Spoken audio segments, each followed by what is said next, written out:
उत्तराखंड के लोगों को लग सकता है बड़ा झटका। जी हां, उत्तराखंड में महंगी हो सकती है बिजली। उत्तराखंड में बिजली दरें बढ़ाने की तैयारी हो रही है। ऊर्जा निगम ने बिजली दरें बढ़ाने का प्रस्ताव भेजा है, ऐसी जानकारी है। 4% दरें बढ़ाने का प्रस्ताव उत्तराखंड विद्युत नियामक आयोग को भेजा गया है। मार्च 2022 के अंतिम सप्ताह में नई दरें होंगी घोषित और 1 अप्रैल से लागू कर दी जाएंगी नई दरें। तो आप देखिए, झटका लग सकता है उत्तराखंड के लोगों को चुनाव आते आते।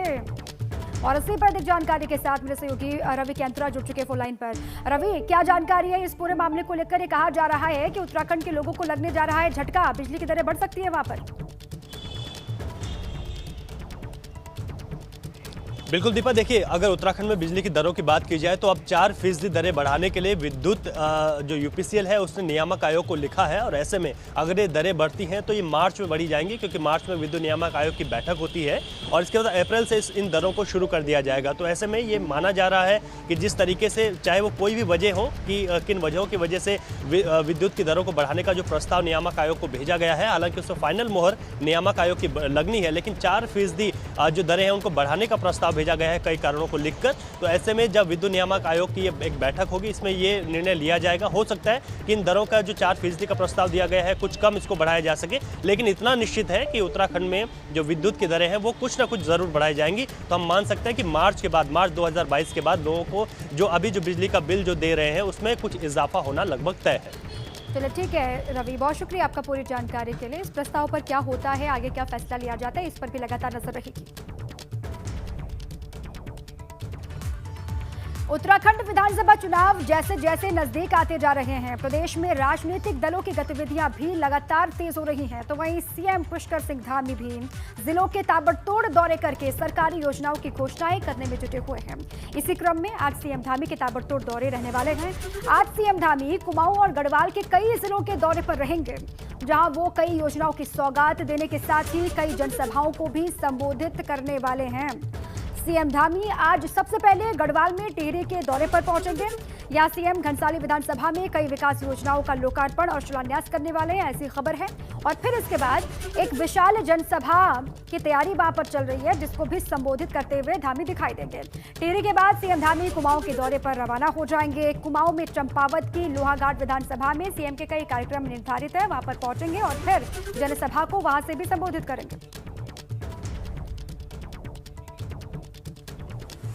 अब इसी पर देहरादून से अधिक जानकारियों के साथ रवि कैंत्रा जुड़ चुके, सीधे उन्हीं के पास आपको ले चलते। रवि, लगातार चुनाव नजदीक आते आते सीएम धामी के ताबड़तोड़ दौरे हो रहे हैं, दोनों ही हिस्सों पर बराबर वो दौरा कर रहे हैं। वो कुमाऊं की बात हम करें या फिर गढ़वाल की बात करें, आज का क्या कार्यक्रम रहेगा, कितने बजे से शुरुआत हो जाएगी, कैसी तैयारी?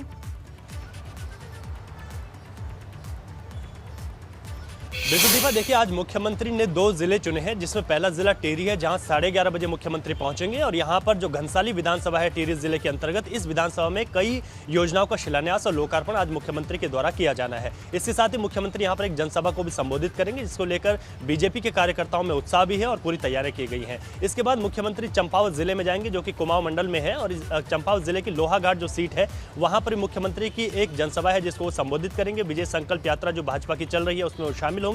और यहाँ के रामलीला मैदान में भी मुख्यमंत्री एक जनसभा को संबोधित करने जा रहे हैं, जिसको लेकर पूरी तैयारी की गई है। इसमें खास बात यह है, जो 2 जिले आज मुख्यमंत्री ने चुने हैं, टिहरी जिले की अगर बात की जाए तो इसमें 6 विधानसभा सीटें हैं। और पिछली बार अगर बात की जाए तो बीजेपी ने कांग्रेस को यहाँ पर पूरा क्लीन स्वीप किया था। 5 सीटें बीजेपी के खाते में आई थी, जबकि एक निर्दलीय सीट धनौल्टी से प्रीतम पंवार वहां से जीते थे। और अब प्रीतम पंवार भी बीजेपी के साथ शामिल हो चुके हैं, यानी कि पूरे जिले पर बीजेपी का कब्जा है। इसके साथ अगर बात करें चंपावत की, यहाँ पर 2 सीटें हैं, एक चंपावत विधानसभा और एक लोहाघाट।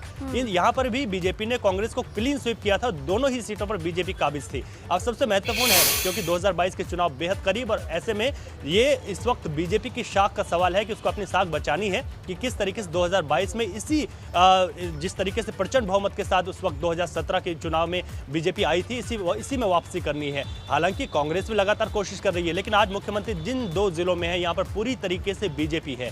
और हम कह सकते हैं कि यहाँ पर पूरा उत्साह भी देखने को मिल रहा है। मुख्यमंत्री आज कई घोषणाएं भी वहाँ पर कर सकते हैं, कई योजनाओं का शिलान्यास, लोकार्पण भी है और जनसभा को भी किया बीजेपी ने, उसी जीत को दोहराने की चुनौती वहां पर पुष्कर सिंह धामी पर है, उनके सामने है। अब क्या होता है, लोगों का रुख वहां पर क्या है इस बार, वो क्या सोच रहे हैं सरकार को लेकर, ये भी जानना बहुत जरूरी हो जाता है और वही जानने के लिए सीएम वहां पर पहुंच भी रहे हैं। बहुत शुक्रिया आपका पूरी जानकारी के लिए, आप लगातार बने रहिए हमारे साथ।